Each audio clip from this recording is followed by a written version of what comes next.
स्वागत आहे मित्रांनो तुमचा प्रथम क्लासेस यूट्यूब चॅनलमध्ये। आज आपण अक्षर भारती मराठी 10वीची पहिलं लेसन ती प्रार्थनाच आहे, ठीक आहे, त्याबद्दल बोलूया। त्याचं टायटल काय, तू बुद्धी दे। यामध्ये काय सांगितलंय कवींनी, देवाकडे प्रार्थना केली की देव आम्हाला बुद्धी दे, चांगली बुद्धी दे, याबद्दल प्रार्थना केलेली आहे, ठीक है। स्वागत है बच्चों आपका प्रथम क्लासेस यूट्यूब चैनल में। आज हम स्टैंडर्ड 10 अक्षर भारती फर्स्ट लेसन, वो लेसन नहीं एक्चुअली प्रार्थना है, उसका नाम है तू बुद्धि दे, ठीक है। इसमें एक लेखक या सॉरी कवि क्या मांगता है, भगवान से अच्छी बुद्धि मांगता है। ये प्रार्थना लिखी है कवि गुरु ठाकुर ने। उनका जन्म 1968 में हुआ। वो प्रख्यात कवि हैं, गीतकार हैं, नाटककार हैं और संवाद लेखक भी है। उन्होंने मराठी पिक्चर नटरंग, अगबाई अरेच्या, घर दोघांचे, टाइमपास, डॉक्टर प्रकाश बाबा आमटे, ये पिक्चर के उन्होंने क्या लिखे हैं, गीत लिखे हैं। उनको 2009 में कला गौरव पुरस्कार यानी सबसे अच्छे गीतकार का पुरस्कार मिला और 2010 में जी गौरव पुरस्कार भी मिला। मुलांना माहित आहे का की प्रार्थना कोणी लिहिली आहे, गुरु ठाकूर यांनी। त्यांचा जन्म 1968 साली झाला। ते प्रख्यात कवी आहेत, गीतकार आहेत, नाटककार आहेत, पटकथा आणि संवाद लेखन आहेत। आणि त्यांनी काय केलं माहिती का, मराठी पिक्चर मुलांना तुम्ही बघितलेच असतील, नटरंग, अगबाई अरेच्या, घर दोघांचे, टाइमपास, डॉक्टर प्रकाश बाबा आमटे, या सगळ्या चित्रपटात त्यांनी गीत लिहिलेत। या सगळ्या चित्रपटाचे त्यांनी गीत लिहिलेत। त्यांना ह्या ठाकूर साहेबांना कला गौरव पुरस्कार 2009ला मिळाला, म्हणजे सर्वोत्कृष्ट गीतकारचा पुरस्कार त्यांना मिळाला। आणि जी गौरव पुरस्कार 2010ला मिळाला। प्रस्तुत प्रार्थना में कवि ने क्या बोला है, किस पे ज़्यादा फोकस किया है, सन्मति, सत्संग, इसका ज़्यादा, हाँ, कि हमें सन्मति दे और अच्छे मार्ग पे चलने की ताकत दे।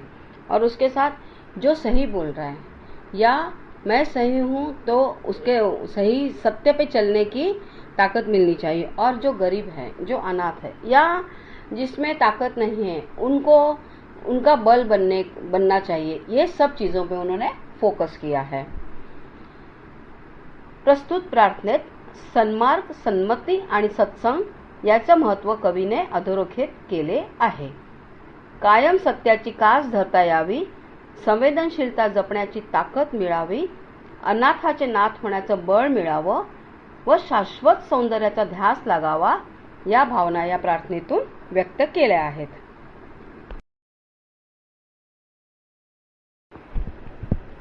तू बुद्धी दे, तू तेज दे, नवचेतना विश्वास दे, जे सत्य सुंदर सर्वथा आजन्म त्याचा ध्यास दे।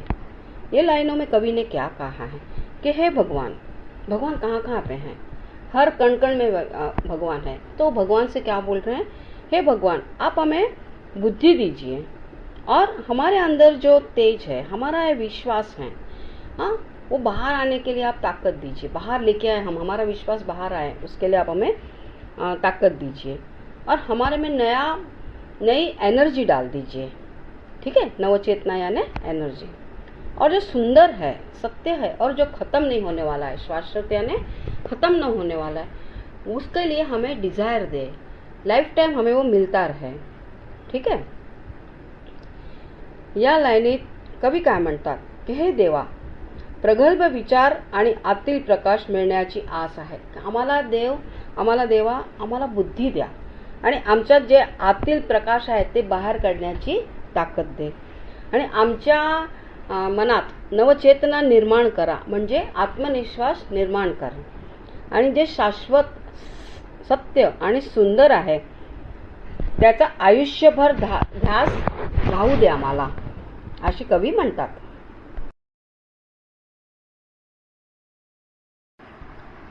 हरवले आभाळ ज्यांचे, हो त्यांचा सोबती, सापडे ना वाट ज्यांना, हो त्यांचा सारथी, साधना करती तुझी जे नित्य तव सहवास दे। ये लाइनों में कवि भगवान से प्रार्थना करता है कि हे भगवान, जिनका सब कुछ खत्म हो गया है, लाइफ में कुछ भी नहीं बचा है, हाँ, उनका आप क्या बनो, उनके आप अनाथ के नाथ बनो और उनके आप यानी पार्टनर बनो या उनके आप फ्रेंड बनो।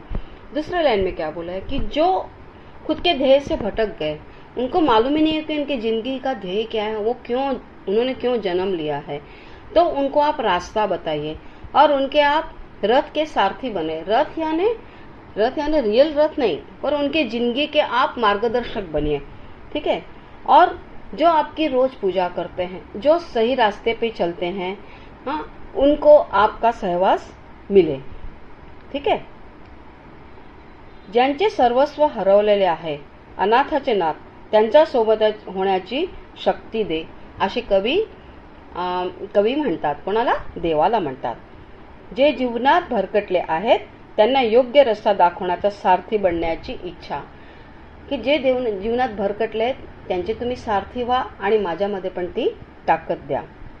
जे सत्याची आणि चांगुलपणाची साधना करतात त्यांना नेहमी ईश्वराचा सहवास मिळावा असे कवींना वाटते।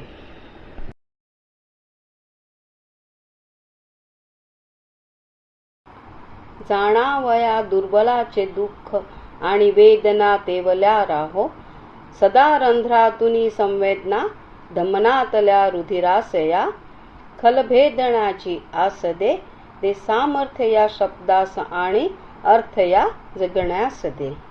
ये लाइन में कवि क्या बोल रहे हैं कि जो दुर्बल हैं, हाँ, उनका दुख हमें देखने की या उनका दुख समझने की हमको ताकत दे, हम समझ पाए कि सामने वाले के मन में दुख क्या है, ठीक है।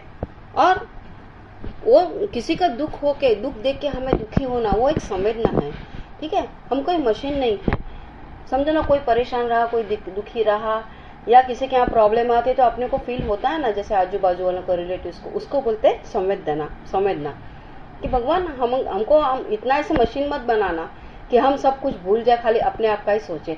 आजू बाजू वाले हैं, रिलेटिव्स हैं या और कहीं वर्ल्ड में कुछ होता है तो उसके बारे में हमें दुख होना चाहिए, हमें फीलिंग होनी चाहिए। और जो परेशान है, हाँ, उनको हम साथ दे सके और हम क्यों जी रहे हैं, हमारा जीने का उद्देश्य आप हमें दीजिए, नया उद्देश्य दीजिए। हम खाली जन्म लेते हैं और अपना अपना काम करते हैं, ऐसा नहीं, हमें देश के लिए, समाज के लिए कुछ करना चाहिए, तो वो हमें आप दिशा दीजिए, ऐसे कवि ठाकुर भगवान को बोलते हैं। या कवितेत कवी म्हणतात की हे देवा, आम्हाला दुर्बलाचे दुःख जाणण्याची ताकद दे। आम्हाला समजलं पाहिजे की त्यांना दुःख काय, तेवढी आमच्यात काय म्हणतात, म्हणजे त्याला म्हणतात आपण संवेदना असली पाहिजे। आमच्या रंध्रात म्हणजे रक्तात कोणाचं काही झालं, वाईट झालं, शेजाऱ्याचं, शेजारी पाजारी, आपले रिलेटिव्ह किंवा देशात काही वाईट घटना घडली किंवा जगात काही वाईट घटना घडली, तर आपल्याला त्याचं दुःख वाटलं पाहिजे। आपण मशीन नाही आहेत की काहीच फिलिंग नाही आहे, ठीक आहे। आणि ज्यांना त्रास आहे त्यांचा सॉल्व करण्याची, त्यांचा प्रॉब्लेम सॉल्व करण्याची आम्हाला ताकद दे आणि आम्हाला पुढे जाऊन आमच्या जगण्याचा खरा अर्थ दे। आम्ही कशाला जन्माला आलो, आम्ही देशासाठी समाजासाठी काहीतरी केलं पाहिजे, तर आमच्या जगण्याचा अर्थ तू आम्हाला समजून सांग।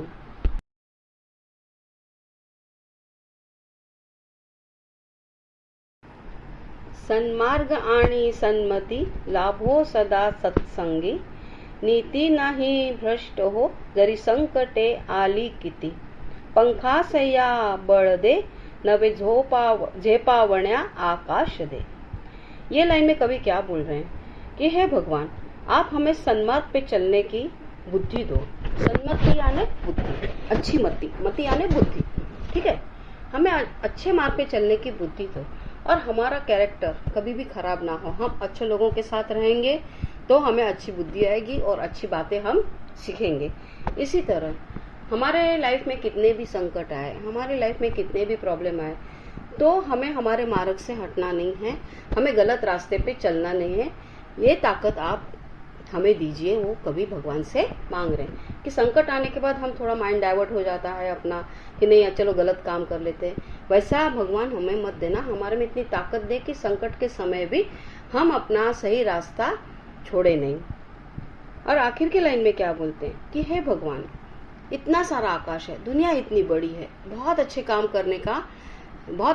करना है हमें, तो वो अच्छे काम करने के लिए भगवान मुझे आकाश में उड़ना है, तो मेरे पंख में आप ताकत बनो, यानी अच्छे काम करने के लिए जो मुझे ताकत चाहिए वो आप दीजिए, ऐसे कवि बोल रहे हैं। या लाईनीत कवी काय म्हणतात, स्तंभ 4 मध्ये कवी काय म्हणतात, कितीही संकटे आली तरी सदाचाराने आणि नीतीमध्ये कधीही भ्रष्ट न होण्याची ठाम भूमिका आमची असली पाहिजे, एवढी ताकद देव तुम्ही आम्हाला द्या। दुसऱ्याच्यात काय म्हणतात की समजा आमच्यावर काही संकट आली तरी पण मी सन्मार्ग सोडणार नाही, कारण की आपण काय झालं, संकट आले की कोणी मनुष्य आहे, त्याला असं वाटतं की नाही आपण शॉर्टकट काहीतरी यूज करू किंवा आपण चुकीच्या रस्त्याला जाऊया आणि आपण पैसे मिळूया किंवा काहीतरी चुकीचं काम करूया। पण देवा मी तुझ्याकडे मागतो की मला कितीही संकट आली तरी मी चुकीच्या मार्गाने जाऊ नये, ही बुद्धी आणि ही ताकद तू मला दे। आणि नवा आकाश आहे, मला नव्या आकाशात उडायचंय, मला चांगली कामं करायची, झेप घेणं म्हणजे उंच भरारी मारणं, पण त्यासाठी माझ्यामध्ये पंख देण्याचं काम देव तुम्हीच केलं पाहिजे, असे कवी ठाकूर म्हणतात। तो बच्चों, इस कविता में हमने आज क्या सीखा। सबसे पहले भगवान से कवि क्या मांगते हैं, बुद्धि और अच्छी मति, यानी अच्छा काम करने की अच्छी सद्बुद्धि मांगते हैं। ठीक है, आज हम अच्छा काम करने के लिए अपने को बहुत सारे प्रॉब्लम आएंगे, तो और किसके लिए अच्छा काम कर, बहुत सारे प्रॉब्लम आएंगे, वो सॉल्व करने के लिए पहले अपने को उसके साथ बल भी लगेगा। और खाली अपने पास अच्छी बुद्धि और बल होने से नहीं, मतलब अपने को फीलिंग होनी चाहिए किसी गरीब लोगों को या कोई गरजू लोग है जिसको अपनी ज़रूरत है, तो उसके लिए अपने को काम करने की अपने में संवेदना यानी अपने में फीलिंग होनी चाहिए कि अपने को दिल से लगना चाहिए कि हाँ चलो मैं ये काम कर सकता हूँ, मैं इसको हेल्प कर दूँ, उसको बोलते संवेदना। ठीक है, और अच्छी नीति होनी चाहिए, अपने पास बुद्धि आ गई, ठीक है, बल भी आ गया, संवेदना भी है, पर वो सब काम हमें अपने अच्छे मार्ग में यूज करना है, अपने गलत रास्ते पे जाना नहीं है।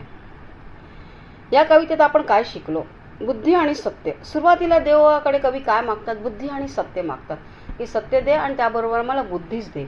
पण त्याच्यानंतर त्याच्याबरोबर संवेदना पण असायला पाहिजे ना, आपल्याकडे सत्य पण आहे, बुद्धी पण आहे, पण संवेदना नाही तर त्याचा काही अर्थच नाहीये। आणि संवेदना आल्यानंतर आपल्यामध्ये ताकद पाहिजे कोणा अन्यायाविरुद्ध लढण्याची ही, तर त्याच्यामध्ये त्यांनी पण सामर्थ्य आणि संघर्षासाठी सामर्थ्य मागितलेलं आहे। आणि त्याच्यानंतर आपली नीतिमत्ता चांगली असली पाहिजे, आपण चांगल्या गोष्टीसाठी ह्या सगळ्या गोष्टी केल्या पाहिजेत। ठीक आहे, तर मुलांनो सांगा कशी वाटली आजची कविता।